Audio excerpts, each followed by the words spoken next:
Mesdames, Messieurs, bonjour. Bienvenue à cette conférence de presse qui sera tenue par M. Michel Barnier, le négociateur en chef pour la Commission européenne dans le cadre des négociations qui vont s'ouvrir avec le Royaume-Uni. Nos excuses pour ces quelques minutes de retard, mais les directives de négociation ont été adoptées il y a peu de temps et nous souhaitions attendre un petit peu pour donner les meilleures chances à la publication de ces directives qui sera chose faite dans les prochaines minutes. Monsieur Barnier, la parole est à vous. Merci Eric. Bonjour à chacune et chacun d'entre vous et je suis très heureux de vous retrouver dans cette salle et de poursuivre ainsi nos échanges qui vont être fréquents et assez nombreux, je peux l'imaginer, dans les semaines et mois qui viennent. Vendredi dernier à minuit, le Royaume-Uni a donc quitté l'Union européenne. C'était un moment grave, très grave, et un moment d'émotion.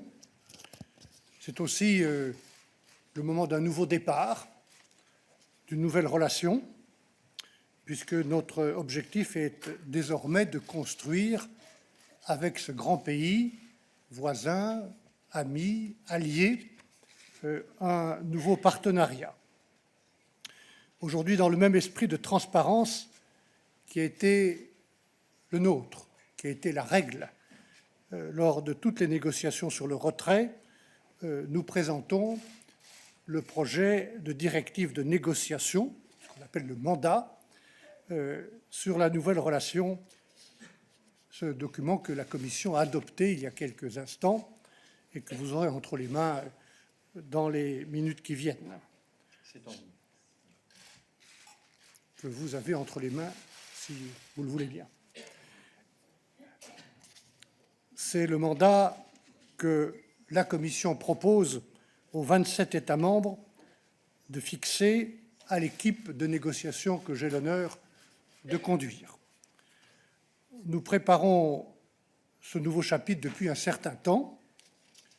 Nous avons déterminé ensemble nos objectifs avec les 27 chefs d'État et de gouvernement, le président du Conseil européen et le Parlement européen.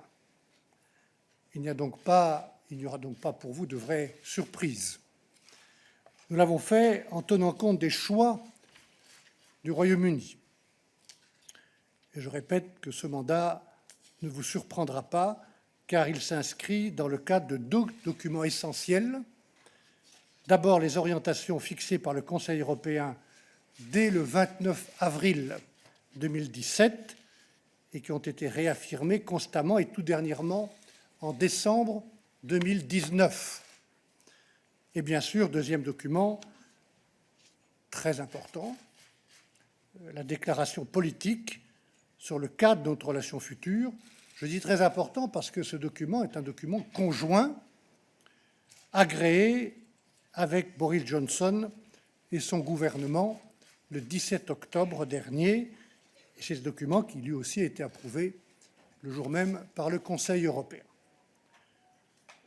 Mesdames et Messieurs, notre but est donc de conclure un partenariat ambitieux avec le Royaume-Uni. Nous resterons lucides. Le partenariat le plus ambitieux, nous l'avions,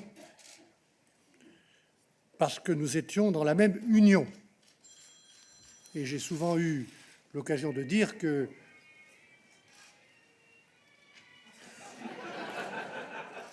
Could I ask everybody please to put their phones on silent? Thank you.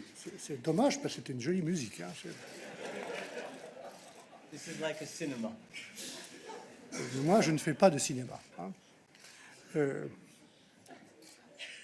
Je recommandais simplement que nous restions lucides et qu'on n'oublie pas que, comme je l'ai dit souvent, notamment en présentant les fameux escaliers, que la meilleure relation avec l'Union européenne est et restera d'être membre de l'Union européenne. Et quand on n'est pas membre de l'Union européenne, on a évidemment, objectivement, une situation différente et moins favorable.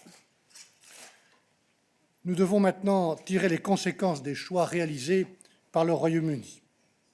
Le choix de quitter l'Union européenne, c'est fait. Le choix de quitter le 31 décembre, si j'entends bien Boris Johnson, de quitter le 31 décembre le marché unique et l'union douanière, c'est-à-dire le choix de mettre fin, entre autres, à la liberté de circulation, qui est l'une des fondations de notre Union, de quitter notre écosystème commun, constitué de règles, de standards, de droits, de supervision, de régulation, d'une juridiction commune, et de ne plus vouloir, évidemment, je viens de l'évoquer, se soumettre à la jurisprudence de la Cour de justice. En raison de ces choix, le Royaume-Uni ne pourra plus bénéficier des droits et des avantages économiques qui sont ceux d'un État membre dès la fin de l'année, si cette date est bien confirmée pour quitter le marché unique et quitter l'union douanière. Voilà le cadre qui nous contraint, les choix que nous respectons, dans lesquels nous devons négocier la meilleure relation possible. Ladies and gentlemen, what does this draft negotiation mandate say? Let me briefly present, with the help of this slide, its three main chapters relating to, number one, our economic partnership, number two, our security partnership, number three, the institutional framework of governance of our future partnership. And firstly, economy. We are ready to offer a highly ambitious trade deal as the central pillar of this partnership, including zero tariffs and zero quotas on all goods entering our single market of 450 million people. An ambitious free trade agreement in services with wide sectoral coverage ranging from business services to telecommunications or environmental services. We are also looking to include digital trade, intellectual property, and access to our respective public procurement markets. We are ready to offer all this, even though we know that there will be strong competition between the UK, our immediate neighbour, and the EU in the future. Competition is normal. Competition is normal. But because of our geographical proximity and economic interdependence, our draft mandate also makes clear that this exceptional offer is conditional on at least two things. First, we need to make sure competition is and remains open and fair. We have already agreed with Prime Minister Johnson that our future partnership will prevent, and I quote, unfair competitive advantages.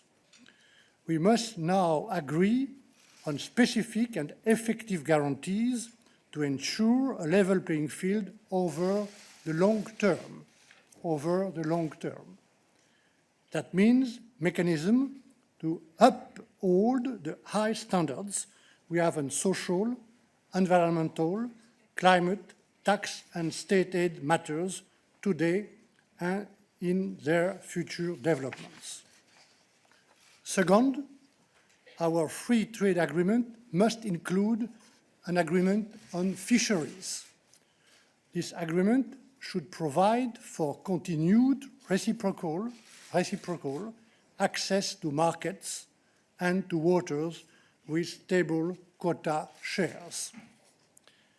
If we can agree on this, as well as on robust commitments towards a level playing field and the necessary enforcement mechanism, we will achieve a very ambitious free and fair trade agreement. Ladies and gentlemen, it is important, however, to understand that even if we do achieve such a best-in-class free trade agreement, it will not be business as usual. We will have two separate markets instead of one single market. Rules of origin and customs formalities will apply between the UK and the EU. Access to the EU market will be subject to certification and market authorization and supervision activities. There will be no harmonization or mutual recognition of rules.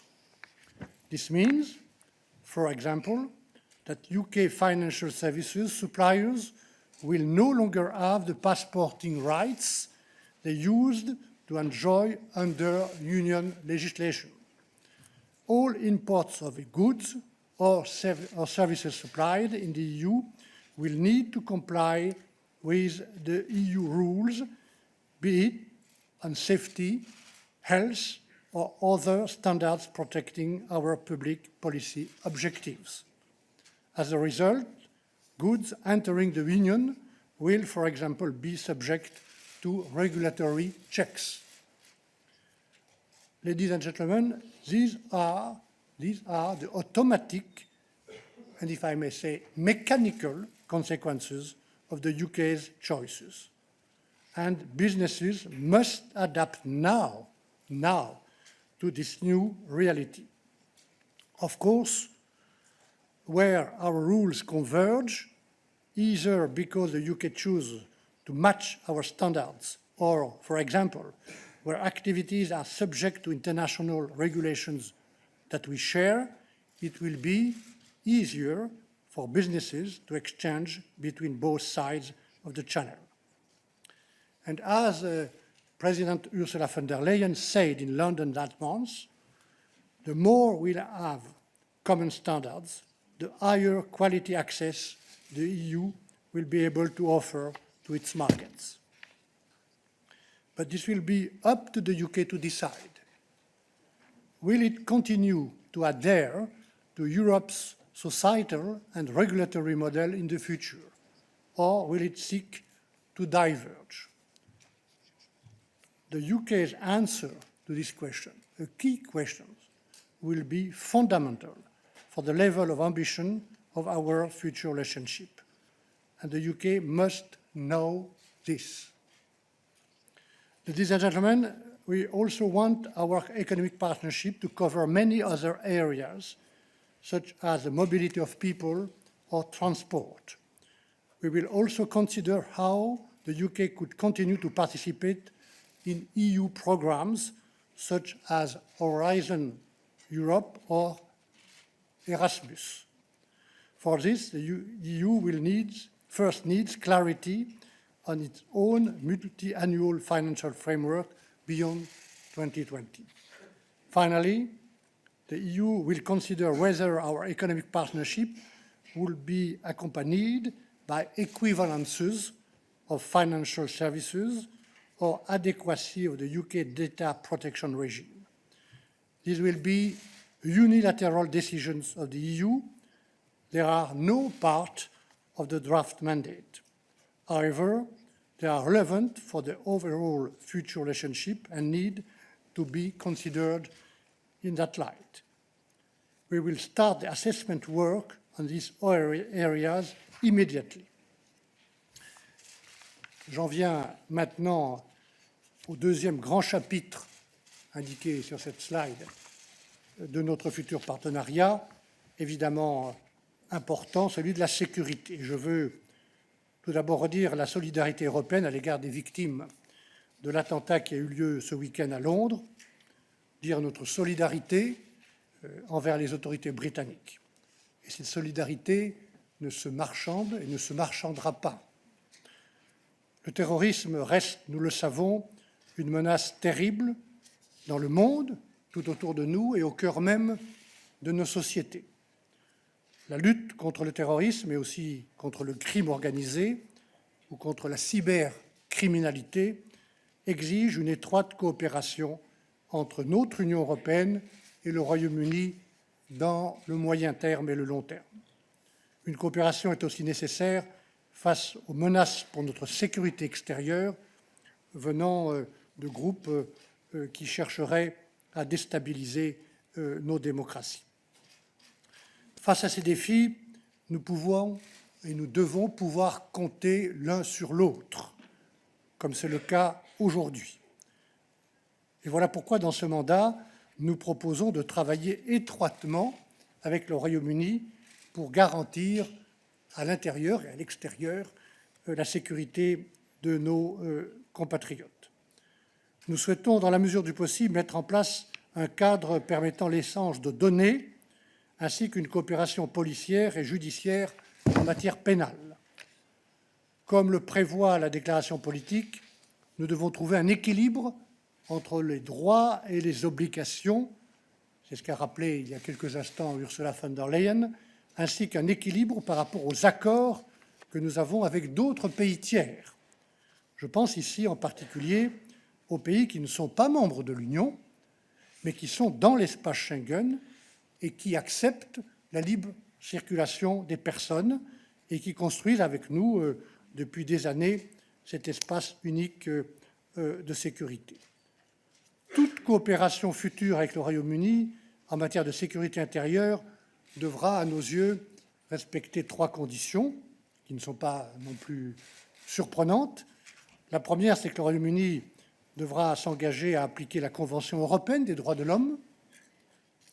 La deuxième, c'est que le gouvernement britannique devra mettre en place des standards adéquats de protection des données. C'est une préoccupation fondamentale pour les Européens et à laquelle le Parlement européen restera très attentif. Et troisièmement, toute coopération devra être soumise à un mécanisme de règlement des différends le plus efficace. Et là où le partenariat est fondé sur des concepts dérivés du droit européen, évidemment, la Cour de justice européenne doit pouvoir continuer à jouer son rôle pleinement. Nous voulons aussi une coopération durable sur la politique étrangère, la sécurité, la défense, à laquelle nous travaillons et nous travaillerons en étroite coopération avec le haut représentant Josep Borrell. Il s'agit de protéger nos pays contre des menaces extérieures. Il s'agit aussi, et donc, de disposer rapidement d'un cadre qui nous permette de travailler, de coopérer, d'échanger ensemble sur la gestion des conflits, la promotion de la paix et de la sécurité. Pour cela, nous avons besoin de mécanismes de dialogue, de consultation, d'échange d'informations et de coopération, mécanismes qui devront respecter pleinement l'autonomie et la souveraineté de l'Union, l'autonomie et la souveraineté du Royaume-Uni. Enfin, un mot sur le troisième chapitre important, fondamental, celui de la gouvernance. Un partenariat ambitieux nécessite un cadre robuste pour garantir sa mise en œuvre dans le temps, sa crédibilité, et donc sa mise en œuvre par les deux parties. Au-delà des mécanismes de dialogue et de consultation politique, nous avons besoin d'une boîte à outils composée de mécanismes efficaces de règlement des différends et de mise en application. Ce cadre de gouvernance doit couvrir tous les domaines de coopération économique et de sécurité. Si certaines obligations ne sont pas respectées par une des deux parties, l'autre partie doit pouvoir agir rapidement et efficacement, y compris, à nos yeux, avec des mesures autonomes en cas de violation des éléments essentiels de l'accord. Voilà, Mesdames et Messieurs, la proposition de mandat qui va faire l'objet maintenant de discussions entre et avec les 27 États membres. Je la présenterai mercredi au Parlement européen.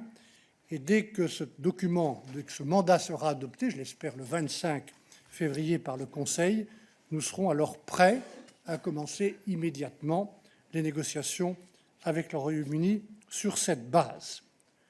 Nous ferons ainsi le meilleur usage possible du temps que nous avons jusqu'au 31 décembre 2020, puisque c'est la date choisie par le Royaume-Uni pour sortir du marché unique et de l'union douanière. Je voudrais terminer ce point avant de répondre à vos questions, sur un point de méthode, puisque la méthode reste et restera essentielle pour réussir. Il y a 3 conditions pour réussir cette nouvelle négociation extraordinaire et contrainte dans le temps. D'abord, nous devons progresser sur plusieurs sujets en parallèle. Concrètement, nous ouvrirons une 12aine de tables de négociations thématiques avec le Royaume-Uni. Nous souhaitons progresser dans les domaines où les conséquences d'une rupture sans accord fin 2020 seraient les plus graves et les plus importantes. Donc nous sommes prêts à travailler sur tous les sujets, mais évidemment, à un certain moment, lorsque nous ferons l'état des lieux, nous devrons progresser peut-être plus rapidement dans les domaines où la rupture est la plus risquée et la plus grave en cas de désaccord fin 2020. En parallèle, nous serons également vigilants, c'est peu de le dire, quant à la bonne mise en œuvre de l'accord de retrait.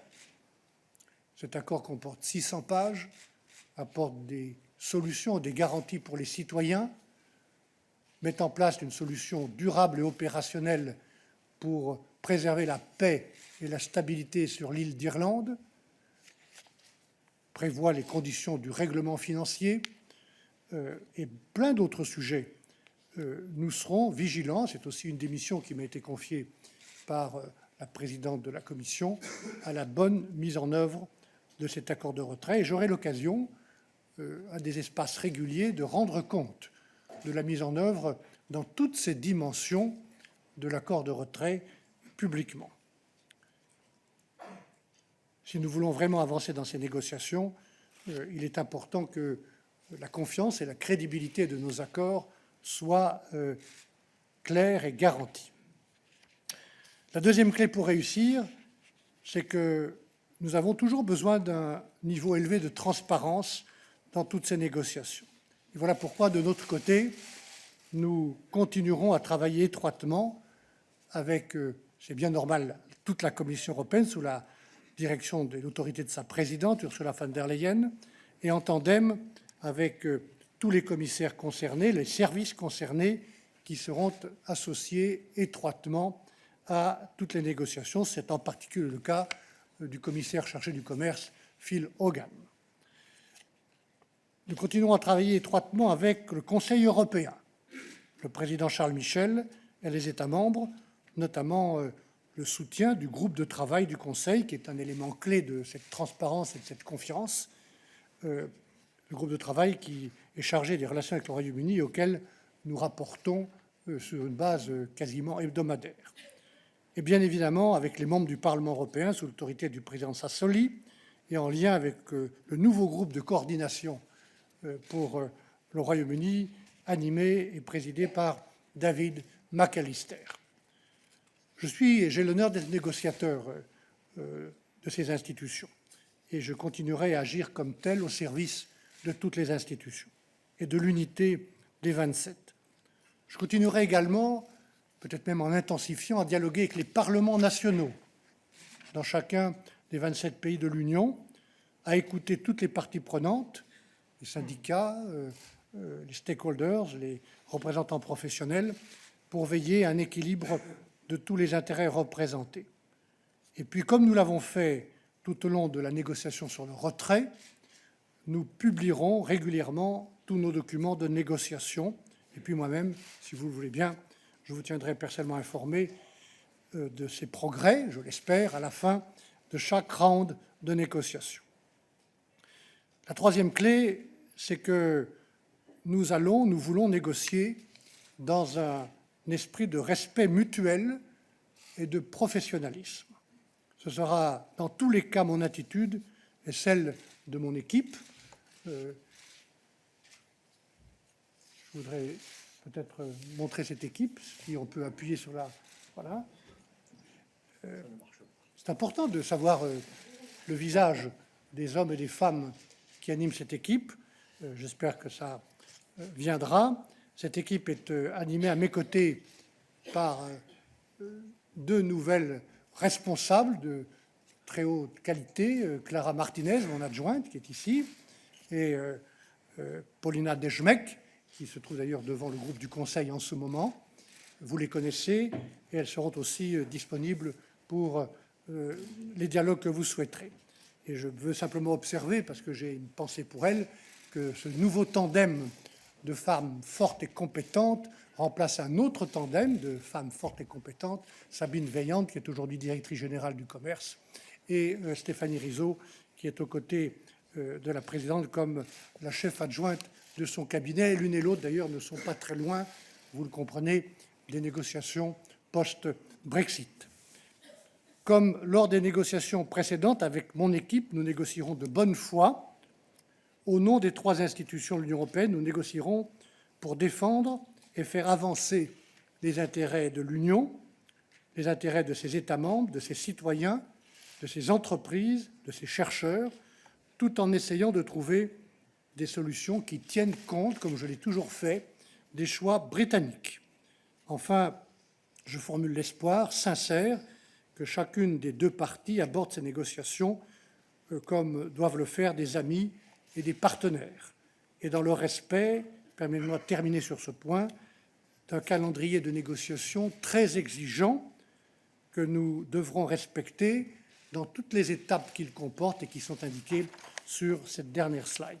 Voilà le propos que je voulais vous tenir en vous présentant ce mandat de négociation, en vous précisant que tout à l'heure, à 12h30, vous pourrez poursuivre cet échange avec Clara et Paulina, qui viendront faire ce qu'on appelle un briefing technique pour entrer dans les détails où je n'aurais pas pu entrer moi-même.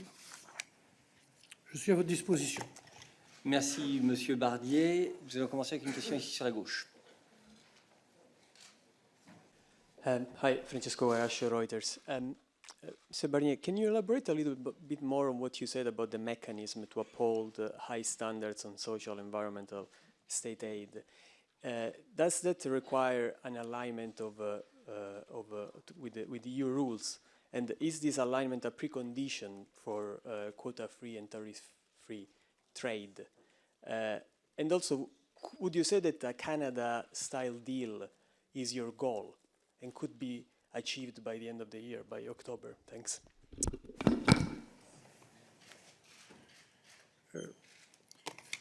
Oui, je vais répondre en inversant vos 2 points, parce qu'il vaut mieux partir de l'objectif général et en venir aux modalités. Oui, je pense, s'il y a suffisamment de volonté et de raison des 2 côtés, que l'on peut aboutir exceptionnellement, parce que ça ne s'est jamais fait, donc c'est un challenge, dans un temps très court, celui de 11 mois, à un accord de commerce du type de ceux qu'on a signés avec le Canada ou avec la Corée du Sud ou avec le Japon. Ce sont ce qu'on appelle des FTA. Je veux faire observer que chacun de ces FTA, qui comprend des droits et des obligations, a son propre contexte et ses propres formulations, et qu'il y a des adaptations selon le pays avec lequel nous négocions. Le FTA de la Corée n'est pas le même dans tous les détails que celui du Canada. Donc ma réponse est oui, et c'est ça l'objectif. Là où il y a une volonté, il y a un chemin. Nous avons cette volonté, à nous de trouver le chemin qui, encore une fois, est contraint par la décision, si elle est confirmée, de Boris Johnson, de quitter le marché unique et de quitter l'union douanière à la fin de cette année. Et la question, c'est, en effet, est-ce qu'il quitte le marché unique et il quitte l'union douanière avec un accord ou sans accord? En particulier dans le domaine du commerce, mais dans tous les autres domaines aussi. Dans le domaine du commerce, c'est sans doute là, avec la pêche et dans d'autres sujets liés à la sécurité, où se trouvent les risques de cliff edge ou de rupture les plus graves. Et donc, nous allons donner une attention particulière à cette négociation.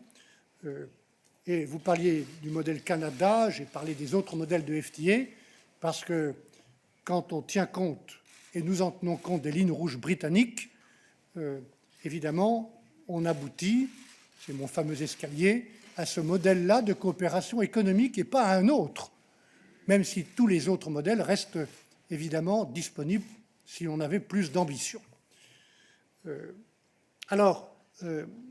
J'ai dit, chaque modèle de FTA a ses propres contours et chacun de ces accords comporte des droits et des obligations. C'est ce qu'a rappelé tout à l'heure de manière très claire et une nouvelle fois Ursula von der Leyen.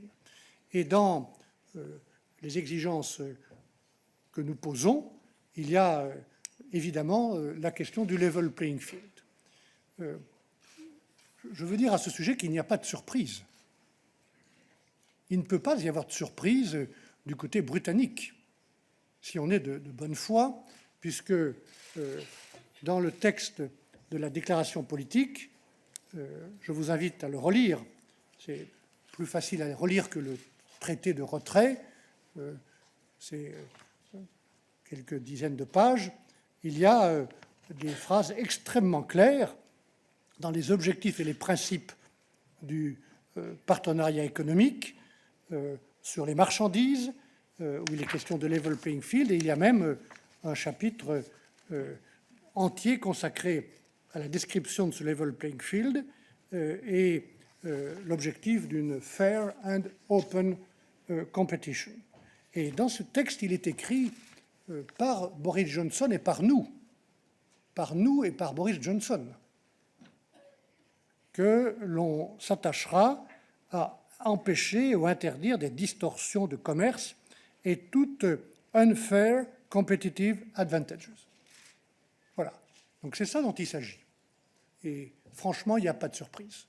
Et pourquoi il n'y a pas de surprise? Parce que, je le répète, chacun de ces FTA a sa propre spécificité. Et la spécificité du FTA, qui est en négociation dans quelques semaines avec le Royaume-Uni, c'est une négociation commerciale avec un grand pays, 65 millions d'habitants, à côté de nous, et qui va le rester, un pays qui est totalement lié à nous, puisque nous sommes depuis 47 ans dans le même marché unique.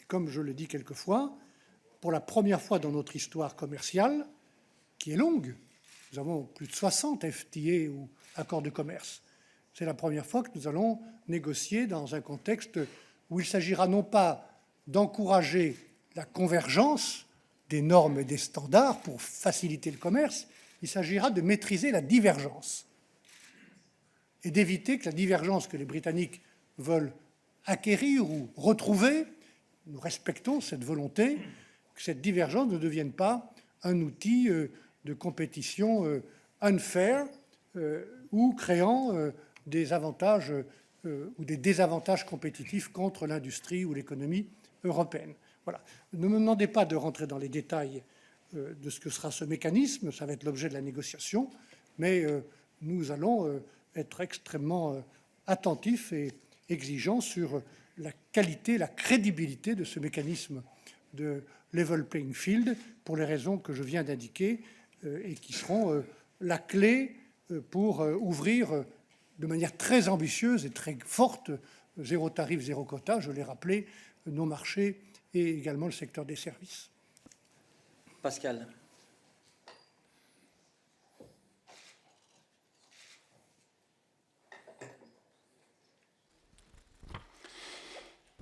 Oui, Pascal Virdeau, France 3. Bonjour Michel Barnier. Dans une interview récente, Tony Blair demandait à son gouvernement d'apporter un petit peu plus de clarté sur ses objectifs.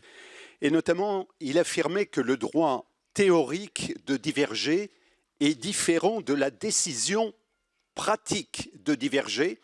Et il ajoutait, il y a peut-être des domaines pour le Royaume-Uni où la divergence pourrait être bénéfique. Alors question, est-ce qu'il existe des domaines où la divergence pourrait être bénéfique aussi pour l'Union européenne? Oui, j'ai lu l'interview de Tony Blair, que j'écoute toujours avec beaucoup de respect et d'attention. J'écoute d'ailleurs régulièrement tous les anciens premiers ministres britanniques. et évidemment l'actuel Premier ministre britannique.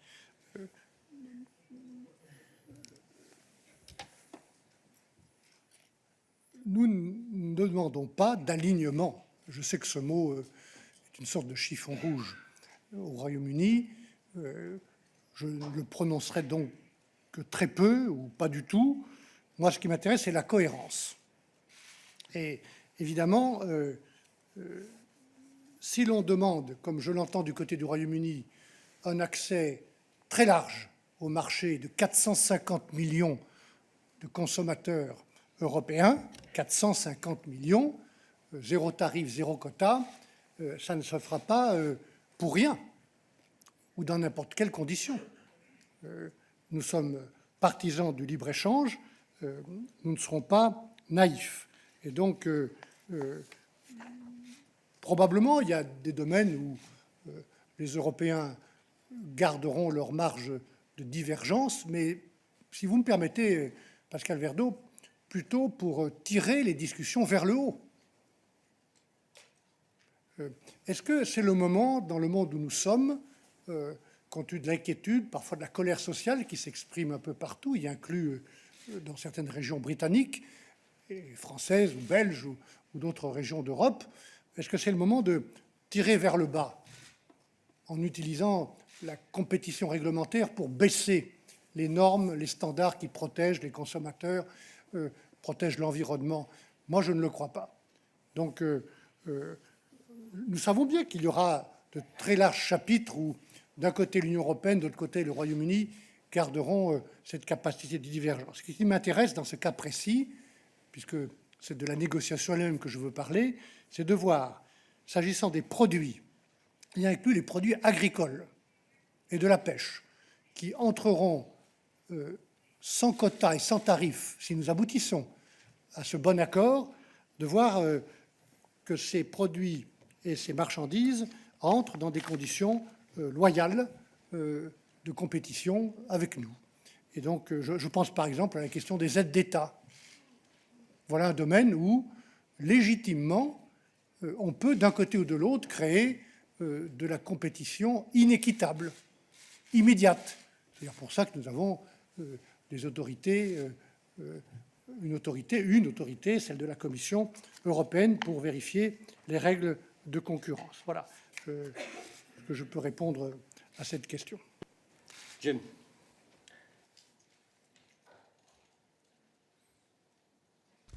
Thanks very much, Jim Brunsden from the Financial Times. Just here in the middle. Thank you. Hi.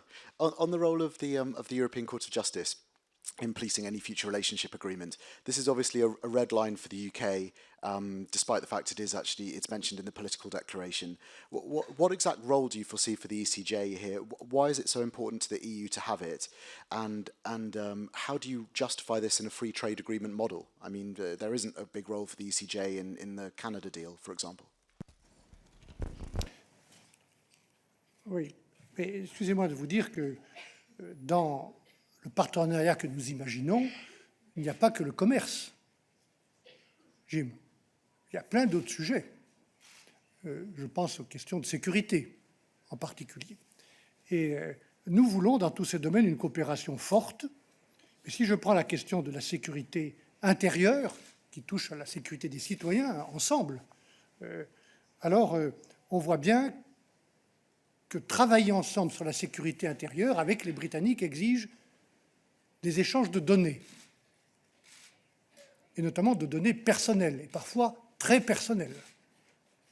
Par exemple, l'un des sujets dans le chapitre sécurité intérieure que nous allons ouvrir concerne l'extradition.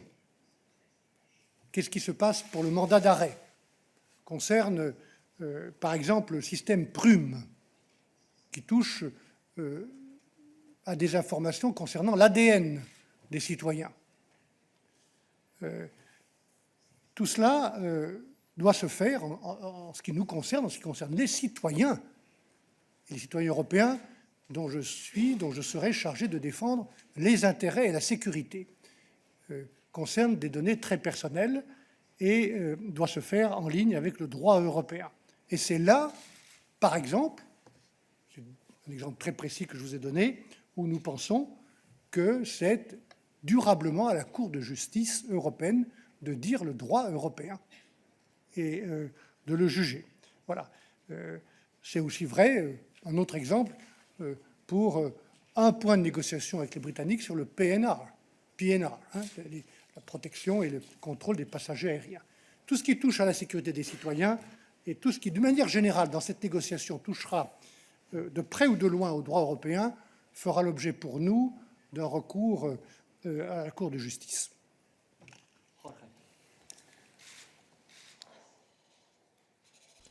Jorge Valero with Euractiv. Two questions here. Good morning. The first one, you made a reference at the end that what you expect is mutual respect and professionalism. So the comments that Boris Johnson made that they will walk away if they don't get what they want helps in that regard before the negotiation starts. And secondly, quick confirmation on Gibraltar, just to see whether, as it is the situation right now, Spain's explicit consent will be needed in order to apply the future relationship to the ROC, and also whether you expect any problem in that regard.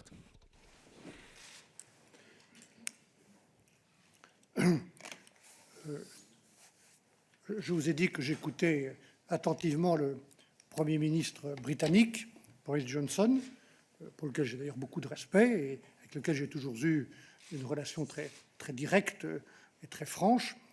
J'écoute aussi les ministres. Évidemment, il faut que les uns et les autres nous fassions attention à ce que nous disions, et je fais donc très attention à ce que je dis de mon côté. Moi, je ne veux faire aucun procès d'intention et je ne vais surtout pas, et certainement pas, me livrer avec des polémiques avec tel ou tel ministre ou le Premier ministre britannique. L'objectif, c'est de mettre en œuvre le document signé avec Boris Johnson, pas sans lui ni contre lui, avec lui, le 17 octobre. Chaque mot compte, et je peux vous dire que lui-même, son équipe, son cabinet ont fait très attention à chaque mot et à chaque virgule de ce texte de la déclaration politique, qui nous engage des deux côtés. Voilà. Et donc, ça, il s'agit de traduire dans un texte juridique ou dans plusieurs textes juridiques le contenu politique de cette déclaration, y inclut tous les mots que j'ai rappelés tout à l'heure concernant le level playing field. Donc, vous ne prendrez jamais l'Union européenne en défaut de manquer d'ambition dans cette négociation. Vous ne prendrez jamais l'Union européenne en défaut de manquer d'ambition. Mais nous défendrons, évidemment, en premier rang, les intérêts de l'Union, de ses citoyens et de ses entreprises. Sur Gibraltar, peut-être, j'ai eu l'occasion d'évoquer cette question au cours de ma visite de travail chez le président Sanchez jeudi dernier à Madrid. Je veux simplement rappeler, conformément à ce qui est écrit dans les guidelines, en particulier en novembre 2018, que l'application territoriale du futur accord que nous avons négocié, qui fait l'objet de ce mandat, n'inclut pas le territoire de Gibraltar. Ce qui veut dire que ça n'exclut pas, à côté des discussions bilatérales qui ont lieu entre le Royaume d'Espagne et le Royaume-Uni sur Gibraltar, ça n'exclut pas une discussion que nous pouvons avoir sur certains sujets de compétences communautaires entre le Royaume-Uni et nous sur Gibraltar, mais que si c'est le cas, il y aura une table spéciale, parallèle, et le Royaume d'Espagne devra être associé et donner son accord à chacun des éléments de cet accord spécifique sur Gibraltar. Catherine, deux questions encore. Catherine Fiore, EU reporter. Mr. Barnier, you said that the European Commission isn't acting in bad faith, but do you think that Prime Minister Johnson and the British government are acting in bad faith when they've made commitments in the political declaration and they appear to be jettisoning them already? And given what we've heard over the weekend from various politicians about the ECJ, level playing field fisheries, should the Commission not move to just implementing the withdrawal agreement and preparing for a Brexit cliff edge?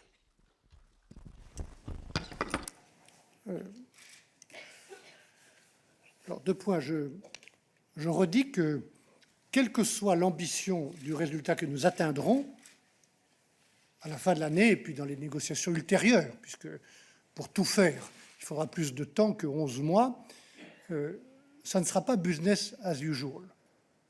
De toute façon, c'est pourquoi j'ai dit dans mon propos tout à l'heure que je recommande, du côté européen en tout cas, pas à moi de dire aux entreprises britanniques ce qu'il faut faire, mais du côté européen, je recommande à tout le monde de bien continuer maintenant à se préparer, de ne pas sous-estimer les changements qui, de toute façon, vont se produire, quel que soit le niveau du FTA, de l'ambition commerciale que nous atteindrons, parce que de toute façon, il y aura des changements, notamment sur le contrôle réglementaire des produits qui rentrent dans le marché unique. Et puis, évidemment, tant qu'on n'a pas abouti, je recommande aussi qu'on se prépare à toutes les autres options, et donc la Commission continuera son travail avec les États membres, avec les secteurs professionnels, pour préparer l'hypothèse où il n'y aurait pas d'accord. Nous ne le souhaitons pas. Nous allons précisément travailler pour que ça ne se produise pas, mais si nous n'aboutissons pas à un accord à la fin de l'année, il y aura un cliff edge général, et en particulier dans certains domaines où il n'y a pas d'autre solution que le cliff edge. Je pense par exemple à la question du commerce ou de la pêche. Pour le reste, franchement, moi je ne fais pas de procès d'intention. Je n'imagine pas franchement que le Royaume-Uni et nous-mêmes, nous n'appliquions pas ce qui a été écrit ensemble. Voilà. Une question de confiance mutuelle. Et ça vaut à la fois pour l'accord de retrait, dans toutes ses dimensions. Ce n'est pas simple d'appliquer l'accord de retrait. Ça demande de la vigilance, du travail en commun. Nous sommes prêts à le faire, notamment sur la mise en œuvre de l'accord du protocole en Irlande, où je me trouvais lundi dernier. Nous avons besoin de confiance mutuelle. Et d'ailleurs, je le dis en passant, la bonne mise en œuvre de cet accord de retrait sera aussi un signal de confiance mutuelle pour bâtir le reste. Mais je ne fais pas de procès d'intention. Je dis simplement que M. Johnson fixe un temps très court. Lui-même, c'est son choix, ce n'est pas le nôtre.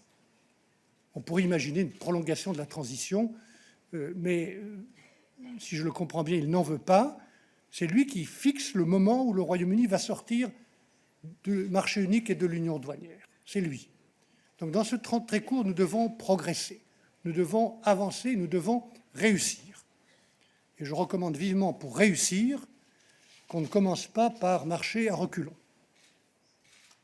Last question for this round, because you have a second bite of the cherry at 12:30 during the technical briefing, since we're discussing Ireland, Patty. Yeah, but that's the rules of the game. I'm sorry.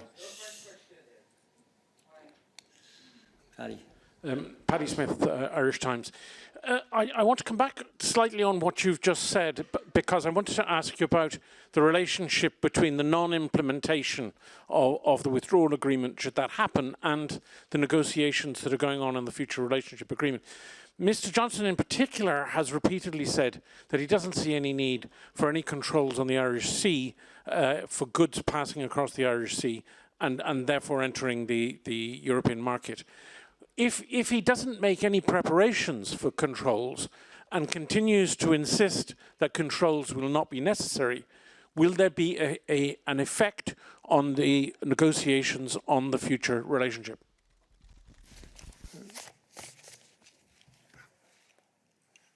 J'ai rappelé dans l'intervention que j'ai faite à Belfast lundi soir dernier à Queen's University le contenu de l'accord auquel nous sommes parvenus avec le gouvernement de Boris Johnson dans toutes ses dimensions et la nécessité de le mettre en œuvre sans attendre. Nous avons d'ailleurs, je le dis en passant, dans notre équipe de la Task Force, une petite équipe dédiée spécifiquement et uniquement à la mise en œuvre de l'accord sur le protocole irlandais pour préserver la paix. Alors, qu'est-ce que vous voulez que je vous dise ? Ce qui compte, c'est ce qui va se faire maintenant, et la coopération entre les autorités britanniques et nous, immédiatement et au fur et à mesure que l'année se découlera, pour mettre en œuvre de manière opérationnelle dans toutes ses dimensions l'accord de retrait, y inclus en Irlande et en Irlande du Nord, pour la fin de cette année. Et je vous ai dit tout à l'heure, moi-même, avant même votre question, que je rendrai compte régulièrement, publiquement, de l'état d'avancement de cette préparation qui sera un signe de confiance et de crédibilité de nos discussions, bien sûr pour le passé, mais aussi pour l'avenir. Et donc, quand je lis le protocole irlandais, vous y voyez l'engagement réciproque du gouvernement de Boris Johnson et de nous de mettre en place des contrôles sur les marchandises qui rentrent en Irlande du Nord. Encore une question? Oui, James. Thank you, Eric. Mr. Barnier, you've said that the final form of the trade agreement will be based on British choices. Boris Johnson will say today, in a couple of hours, that he will accept tariffs in order to have the freedom to diverge. So is there a Canada-style deal with fewer level playing field guarantees on the table? Do you think the British have moved the goalposts since the political declaration was agreed? And finally, can there be a free trade agreement without an agreement on fisheries, or is it conditional on an agreement on fisheries? Thank you.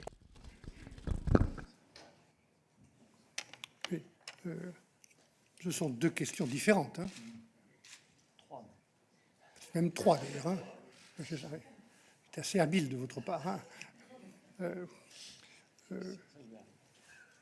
Ma réponse sur le dernier point que j'ai compris de votre question est claire. L'accord que nous souhaitons dans l'intérêt des pêcheurs britanniques et des pêcheurs européens, ce que j'ai appelé l'accès réciproque à nos eaux territoriales et à nos marchés, cet accord-là sur la pêche fait partie de manière indissociable de l'accord de commerce. Comme d'ailleurs un troisième élément qui est, je l'ai répété suffisamment devant vous, l'accord sur le level playing field agréé avec Boris Johnson. J'entends tout ce qui se dit au Royaume-Uni. Vous savez, on s'est retrouvés, mesdames et messieurs, dans cette salle plusieurs fois tout au long des 3 dernières années. Et tout au long de ces 3 années, notre parcours en commun avec les Britanniques a été marqué par des déclarations des uns ou des autres. Bien sûr, j'écoute ces déclarations, mais moi, ce qui m'intéresse, c'est la perspective. C'est la perspective d'avoir, avec le Royaume-Uni, un accord qui soit mis en œuvre, celui que nous avons signé notamment pour la paix en Irlande, et pour l'avenir, un accord qui préserve un commerce équitable et ouvert entre nous, parce que c'est évidemment notre intérêt commun. Et donc, sur les toutes dernières déclarations que vous avez rappelées, tarifs ou convergence, moi, je ne parle pas d'alignement, je parle de cohérence, dans les deux sens. C'est encore une fois le choix du Royaume-Uni. La présidente Ursula von der Leyen a dit à Boris Johnson, j'étais à ses côtés, elle a dit à Lacey des choses très simples. C'est vous qui allez choisir le niveau d'accès de vos produits britanniques au marché européen. C'est le choix britannique. Le niveau d'accès sera proportionnel aux engagements pris pour ce level playing field, pour éviter des unfair competitive advantages, pour reprendre les mots agréés par Boris Johnson. Voilà, donc je souhaite qu'on reste très calme. Moi, je serai toujours très calme dans cette négociation. Quelquefois, on me dit que je suis trop calme. Non, je suis calme, respectueux. Je demande qu'on nous respecte aussi. Et on ne va pas se laisser impressionner par telle ou telle déclaration. Nous avons un objectif fondé sur un texte précis, agréé par les deux parties, et je souhaite qu'on puisse y travailler maintenant sérieusement. Ok, très bien, merci beaucoup, monsieur. Question ? Ouf, il y en a, on peut être ici. Et Griselda, si vous voulez poser une dernière question. Allez, alors Griselda. Une femme. Je suis désolé, mais on va passer. Ce que je vous propose de faire, si vous le souhaitez, c'est qu'on passe directement au briefing technique par la suite avec Clara et Paulina pour pouvoir continuer sur le sujet, vu que vous êtes tous ici. Peut-être vous pouvez juste Allez-y. Merci beaucoup. Juste sur l'accès au marché des produits britanniques, ce qu'on doit comprendre, c'est que ça dépend de s'ils suivent ou pas les normes européennes. Est-ce que d'une certaine façon, ils sont attachés à suivre les normes européennes pour avoir un accès sans tarif? Et puis, excusez-moi, mais sur la question de Gibraltar, j'ai un doute majeur. Jusqu'à présent, c'était bilatéral, donc Espagne, Royaume-Uni sur le Gibraltar. Maintenant, vous venez d'introduire un nouveau élément. Il y aura des questions qui seront communautaires et pas bilatérales. C'est ça ce que vous nous avez dit? Dans l'intérêt commun de discussion entre le Royaume-Uni et l'Union européenne sur des sujets qui touchent Gibraltar, c'est ce qui est écrit, nous ouvrirons une table parallèle spécifique entre le Royaume-Uni et l'Union européenne, mais le Royaume d'Espagne devra, sur chaque point, donner son accord préalable. Voilà, c'est ce que j'ai dit. Mais ce n'est pas nouveau, hein. C'est pas nouveau. Voilà. Sur le marché, j'ai longuement expliqué ce que j'ai dit, et je ne vais pas vous donner le résultat de la négociation au moment où elle n'a pas encore commencé, hein. Mais c'est clair, voilà, pour moi. Merci, Monsieur Barnier. Donc, je vous propose que nous passions directement au briefing technique avec Clara et Paulina, qui sera animé par Dan. Merci beaucoup. Merci à vous.